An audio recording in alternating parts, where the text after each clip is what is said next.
Patayang sa kaidaran human mabangga sa semento ang gimanihoan ining motorsiklo alas 4 sa kadlawon Pebrero 10 sa Macar National Highway, Barangay Apopong, Jansan. Giila sa kapulisan ang biktima nga si Juvenal Molde, 64 anyos, residente sa Purok 13, Carcon Village, Barangay Lagaw. Matod pa sa investigasyon sa Traffic Enforcement Unit kon TEU, ang gimaniho ang motor sa biktima nagsubay sa Macar Road padulong sa Pulumulok. Pagabot sumala pa sa round ball, kalit kining nabangga sa semento. Sa kakusog sa impact sa bangga, samdan ang ulo sa biktima o wasaksab ang iyang motor. Sumala pa sa asawa ni ining si Manuela Molde, mihawa sa ilang balay ang iyang bana alas 3 pasado sa kadlawon og nagtuo kining moadto sa simbahan. Apan nahibulong ang asawa nga naabot kini sa Apopong nga naalang matod pa duol sa palengke sa syudad ang simbahan sa biktima. Natingala sab sila nga nakasulob lang kini og short pants og tsinelas. Ngun siya mulakaw ko.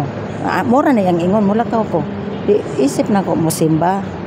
Ito, pagkakuha na ito, ano siya nga, di balik ko katulog. Kanang akong isa ka anak, naman siya sa balay. Ug na ato siya gibati. Nag-istorya ta siya, kana may motor. Lakaw siya, pasurot siya dagan. Alas 3:30 siya. Karon kay na-disgrasya diya siya sa Apopong alas 4 man.